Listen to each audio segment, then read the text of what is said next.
प्रिय छात्रों, आज हम लोग अर्थशास्त्र का अध्याय 2 भारतीय अर्थव्यवस्था के क्षेत्रक। क्षेत्रक का मतलब जितने भी प्रकार की गतिविधियां देश के अंदर होती हैं,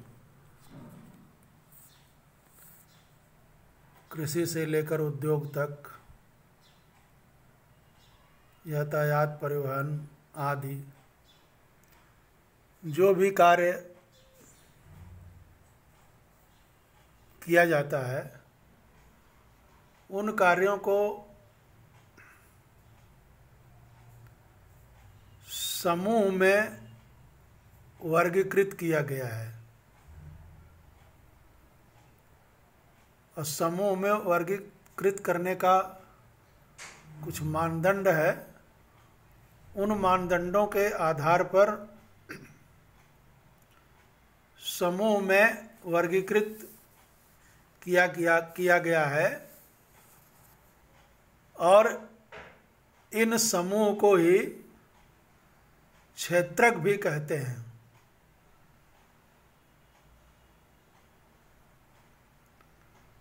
जब भारतीय अर्थव्यवस्था को वर्गीकृत किया गया तो 3 क्षेत्रक में भारतीय अर्थव्यवस्था को समेटा गया, जिसको हम प्राथमिक क्षेत्रक, द्वितीयक क्षेत्रक और तृतीयक क्षेत्रक कहते हैं। मुख्य रूप से प्राथमिक क्षेत्रक कृषि कार्य, कृषि से संबंधित, द्वितीयक क्षेत्रक उद्योग और कल कारखाने से संबंधित,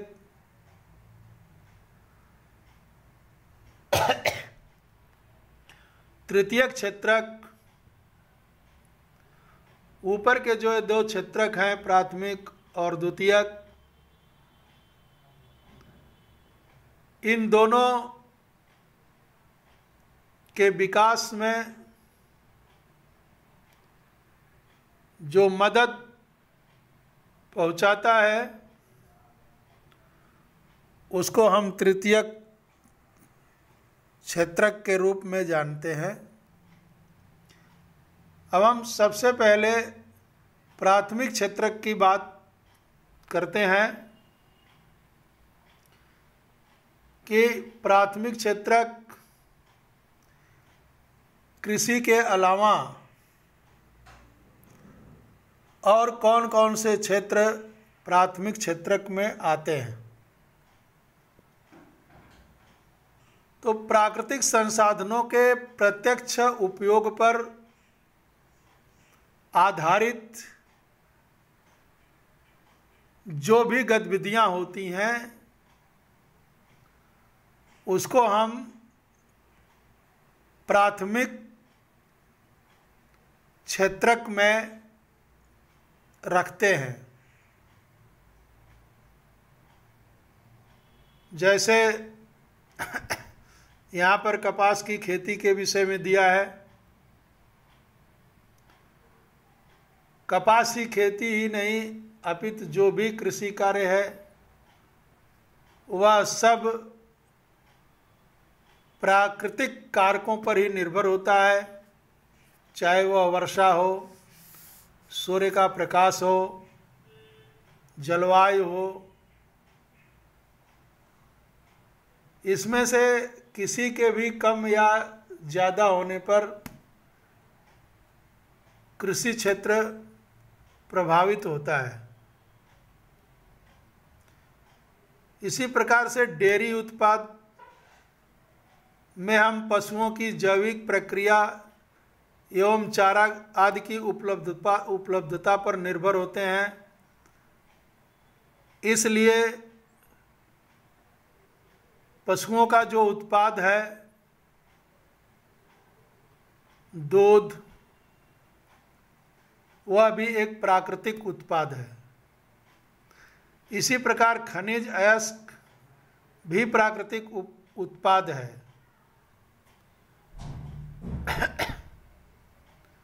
जब हम प्राकृतिक संसाधनों का उपयोग करके किसी वस्तु का उत्पादन करते हैं तो इसे प्राथमिक क्षेत्र की गतिविधि कहा जाता है।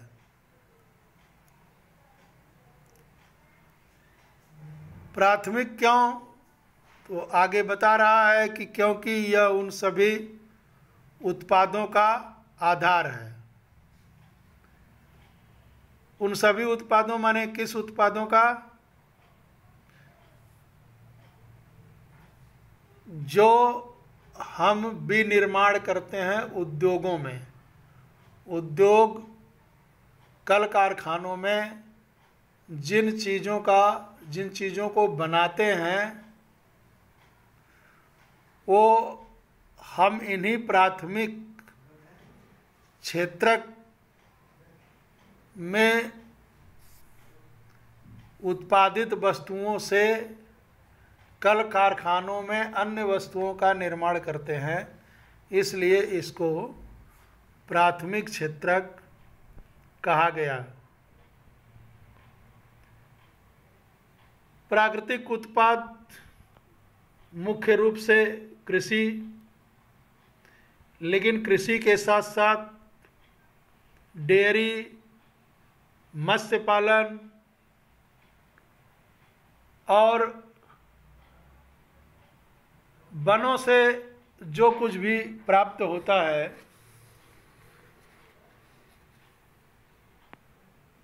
उन सभी को प्राथमिक क्षेत्रक में रखते हैं। इसलिए इस क्षेत्रक को कृषि एवं सहायक क्षेत्रक भी कहा जाता है, क्योंकि कृषि के साथ साथ जो डेयरी, मत्स्य और वन से उत्पादित वस्तुएं होती हैं, इसको भी प्राथमिक क्षेत्रक में ही रखा गया है। इसलिए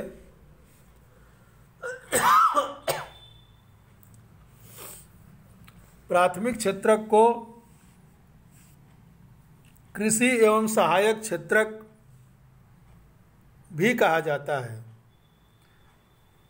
द्वितीयक क्षेत्रक की जो गतिविधि होती है वह प्राकृतिक उत्पादों को विनिर्माण प्रणाली के जरिए अन्य रूपों में परिवर्तित किया जाता है। प्राकृतिक उत्पादों को कल कारखानों में जब किसी दूसरे स्वरूप में बदला जाता है तब उसे हम द्वितीयक क्षेत्रक के नाम से जानते हैं।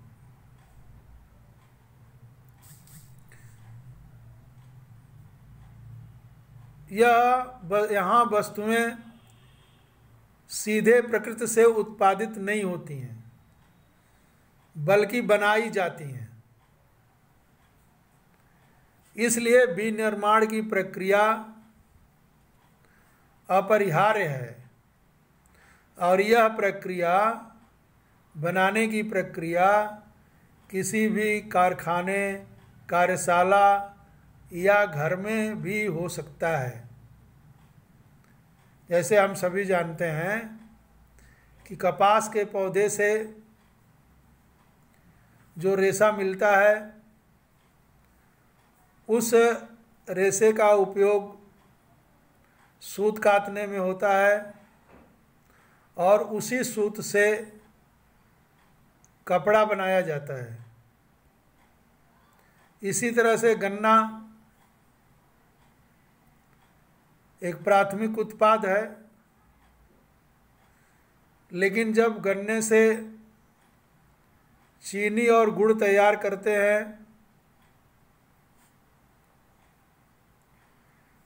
तो वह द्वितीयक क्षेत्रक में आता है। मिट्टी से ईंट बनाते हैं और ईंट से घर और भवन का निर्माण करते हैं। चूँकि यह क्षेत्रक क्रमशः संवर्धित विभिन्न प्रकार के उद्योग से जुड़ा हुआ है, इसलिए इसे औद्योगिक क्षेत्र भी कहा जाता है। प्राथमिक और द्वितीयक क्षेत्रक के अतिरिक्त आर्थिक गतिविधियों का एक तीसरा कोटि, जिसको हम तृतीयक क्षेत्रक के अंतर्गत रखते हैं,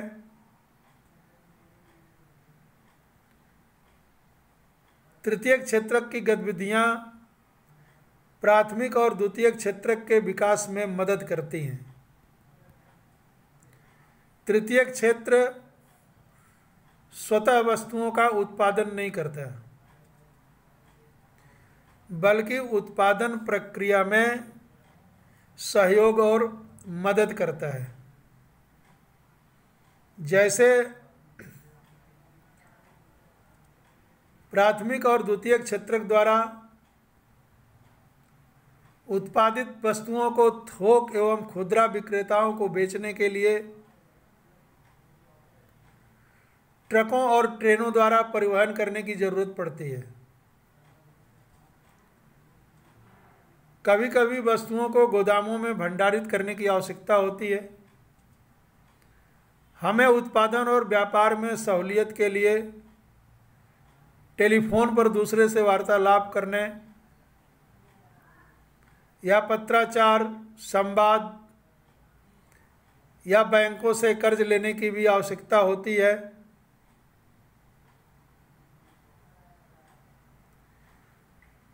तो इस प्रकार से परिवहन, भंडारण, संचार, बैंक सेवाएं, ये सब तृतीयक गतिविधियों के कुछ उदाहरण हैं। चूंकि ये गतिविधियां वस्तुओं के बजाय सेवाओं का सृजन करती हैं, इसलिए तृतीयक क्षेत्रक को सेवा क्षेत्रक भी कहा जाता है।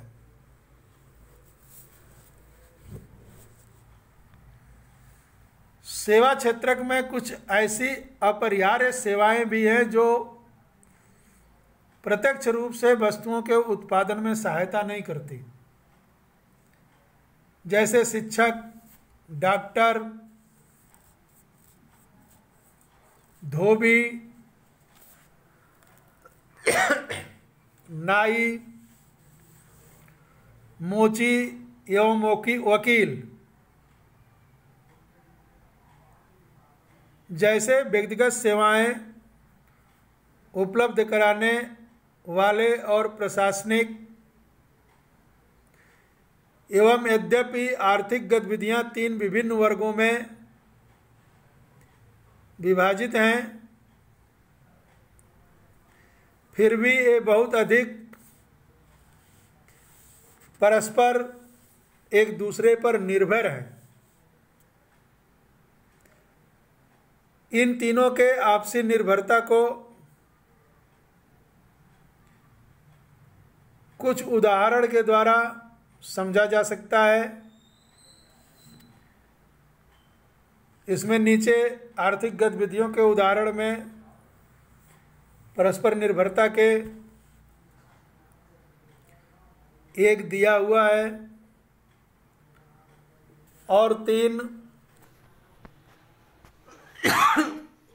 को बताना है कि ये कैसे एक दूसरे से निर्भर है। तो पहला जो दिया हुआ है कि आप कल्पना करिए कि यदि किसान चीनी मिल को गन्ना बेचने से मना कर दे तो क्या होगा? तो बंद हो जाएगी क्या? चीनी मिल। यह द्वितीयक या औद्योगिक क्षेत्र का उदाहरण है जो मिल प्राथमिक क्षेत्रक पर निर्भर है। दूसरा है कि यदि कंपनियां भारतीय बाजार से कपास नहीं खरीदती हैं, कपास को अन्य देशों से आयात करती हैं, तो कपास की खेती का क्या होगा? क्या भारत में कपास की खेती लाभकारी रह जाएगी? यदि किसान शीघ्रता से अन्य फसलों की ओर उन्मुख नहीं होते हैं तो वे दिवालिया भी हो सकते हैं। कपास की कीमत भी गिर सकती है।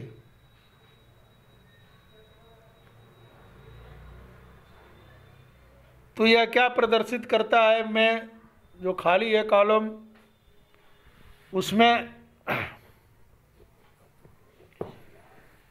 क्या लिखेंगे? इस उदाहरण से स्पष्ट होता है कि कैसे प्राथमिक क्षेत्र द्वितीयक क्षेत्र पर निर्भर है। पहले वाले में द्वितीयक क्षेत्र किस तरह प्राथमिक क्षेत्र पर निर्भर है, और दूसरे वाले में प्राथमिक क्षेत्र किस प्रकार द्वितीयक क्षेत्र पर निर्भर है। ते परस्पर निर्भरता की बात यहां पर हो रही है। तीसरे में है किसान ट्रैक्टर, पंप सेट, बिजली, कीटनाशक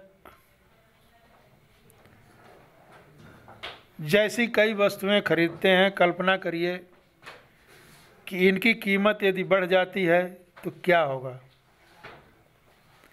तो खेती पर लागत बढ़ जाएगी और किसानों का लाभ कम हो जाएगा। यहाँ ये प्रदर्शित क्या करता है? जो यहाँ कॉलम खाली है, यह तीनों क्षेत्रकों की परस्पर निर्भरता का उदाहरण है। यह दर्शाता है कि किसान द्वारा उगाए अनाज पर द्वितीयक और तृतीयक क्षेत्रों में लगे लोग निर्भर करते हैं, और द्वितीयक क्षेत्र द्वारा बनाए गए ट्रैक्टर, बिजली, कीटनाशक पर किसान की फसल की उत्पादकता निर्भर करती है।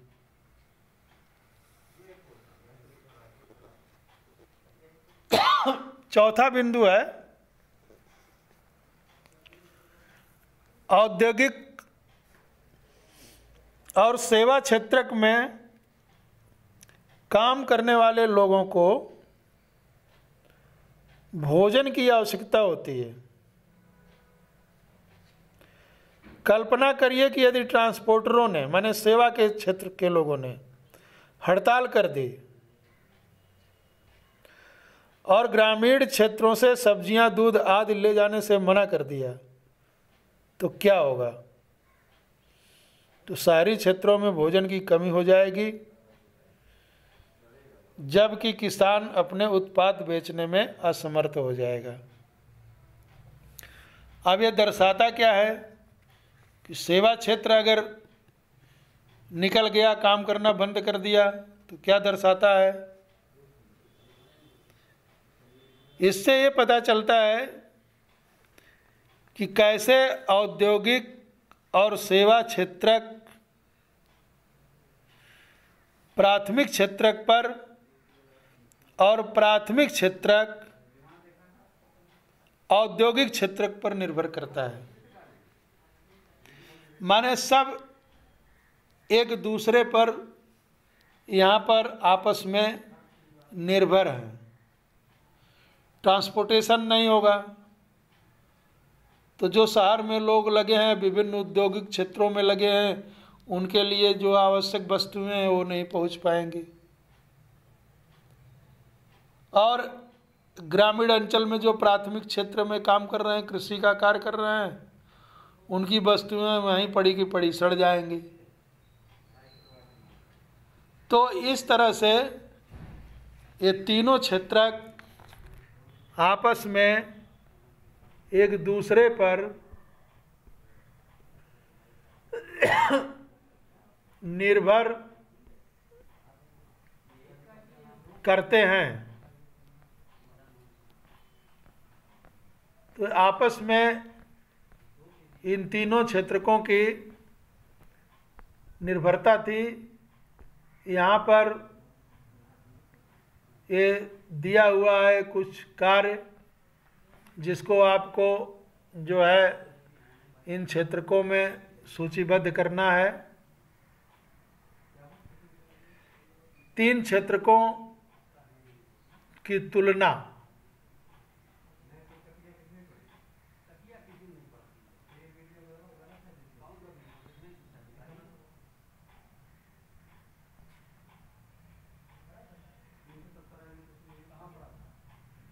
किसी अर्थव्यवस्था में कुल उत्पादन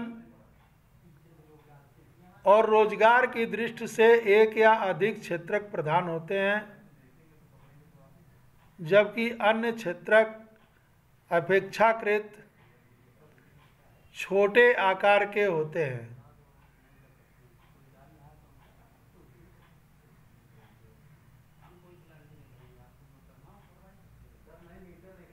प्रत्येक क्षेत्रक की विविध वस्तुओं और सेवाओं की हम गणना कैसे करते हैं और कुल उत्पादन को कैसे जानते हैं?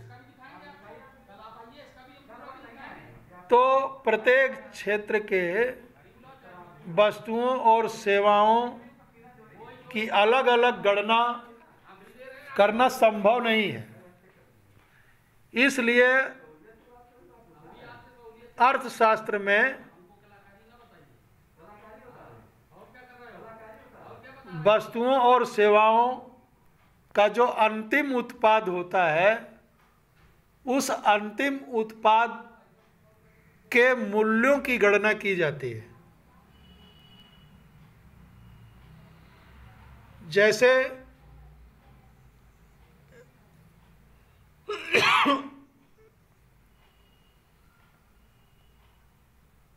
10 किलोग्राम गेहूं 8 रुपया किलोग्राम की दर से बेचा जाता है तो गेहूं का मूल्य 80 रुपया होगा। 10 रुपया प्रति नारियल की दर से 5000 नारियल का मूल्य 50,000 रुपया होगा। इस प्रकार तीनों क्षेत्रों के वस्तुओं और सेवाओं के मूल्य की गणना की जाती है और उसके बाद योगफल प्राप्त करते हैं। ऐसा नहीं है कि जो वस्तु उत्पादित हुई उस उत्पादन की गणना करते हैं, अपितु वस्तु के मूल्य की गणना की जाती है। यहाँ पर इस उदाहरण से ये बताने की कोशिश किया है। लेकिन एक चीज़ और ध्यान रखना पड़ता है कि उत्पादित और बेची गई प्रत्येक वस्तु की गणना नहीं होती है। उत्पादित और बेची गई प्रत्येक वस्तु की गणना करने की जरूरत नहीं होती है। केवल अंतिम वस्तु और सेवाओं की गणना का ही औचित्य है। जैसे यहाँ पर एक उदाहरण दिया है कि एक किसान है जो आटा मिल को 8 रुपया प्रति किलोग्राम की दर से गेहूं बेचता है और मिल में गेहूं जो है आटा के रूप में तैयार होता है। बिस्कुट कंपनी 10 रुपया किलो उस आटे को खरीदती है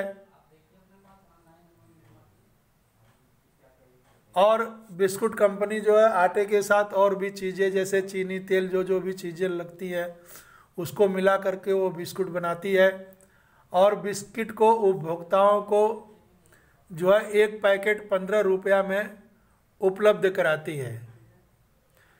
तो अब उस गेहूं का जो गेहूं 8 रुपया किलो आटा मिल में गया और उसका आटा बना और बिस्किट कंपनी जो है 10 रुपया में खरीदी, तो उस गेहूं का और आटा बनने में जो 2 रुपया और जुड़ा, इसका अलग अलग गणना न करके जो ये बिस्किट कंपनी उस आटे को खरीदा और उस आटे से और अन्य चीज़ें मिलाकर जो अंतिम उत्पाद बिस्किट बनाया, उस बिस्किट का जो मूल्य है उस मूल्य की ही गणना की जाती है जो उपभोक्ता तक पहुंचता है। केवल अंतिम वस्तुओं और सेवाओं की ही गणना क्यों की जाती है? दिए गए उदाहरण में अंतिम वस्तु के विपरीत गेहूं और आटा जैसी वस्तुएं मध्यवर्ती वस्तुएं हैं। मध्यवर्ती वस्तुएं अंतिम वस्तुओं और सेवाओं के निर्माण में इस्तेमाल की जाती हैं। अधिकतम वस्तुओं के मूल्य में मध्यवर्ती वस्तुओं का मूल्य पहले से ही शामिल होता है। मतलब ये है कि बिस्किट कंपनी ने जो बिस्किट बनाया उसमें वो गेहूं का मूल्य, गेहूं को आटा बनाने में जो प्रति किलो 2 रुपये का खर्च आया वो मूल्य, प्लस बिस्किट को बनाने में उस आटे में और जो कुछ भी चीनी और सोडा जो कुछ भी मिलाया जाता है उसका मूल्य भी उस बिस्किट के अंतिम उत्पाद में जोड़ दिया गया है। इसलिए अलग अलग मूल्य निकालने की जरूरत नहीं होती है। कह रहा है कि अन्य सभी मध्यवर्ती वस्तुओं का मूल्य भी शामिल होगा, अतः गेहूं और आटा के मूल्य की अलग अलग गणना उचित नहीं है।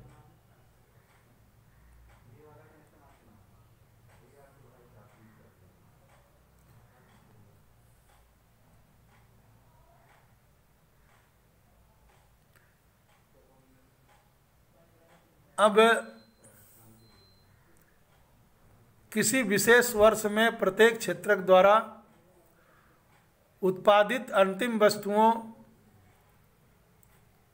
और सेवाओं का मूल्य उस वर्ष में क्षेत्रक के कुल उत्पादन की जानकारी प्रदान करता है। किसी विशेष वर्ष में प्रत्येक क्षेत्रक द्वारा उत्पादित अंतिम वस्तुओं और सेवाओं का मूल्य उस वर्ष में क्षेत्रक के कुल उत्पादन की जानकारी प्रदान करता है। मैंने किसी विशेष वर्ष में, एक वर्ष में प्रत्येक क्षेत्रक द्वारा जो भी उत्पादित अंतिम वस्तु और सेवा का मूल्य होता है उसको उस वर्ष में क्षेत्रक के कुल उत्पादन की जानकारी प्रदान करता है। माने तीनों क्षेत्रकों के मिला करके कुल जो उत्पादन होता है उसकी जानकारी मिलती है और इन तीनों क्षेत्रकों के उत्पादन के योगफल को हम जीडीपी के रूप में जानते हैं।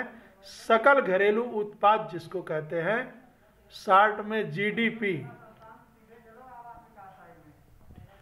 और यह किसी देश के भीतर किसी विशेष वर्ष में उत्पादित सभी अंतिम वस्तुओं और सेवाओं का मूल्य होता है।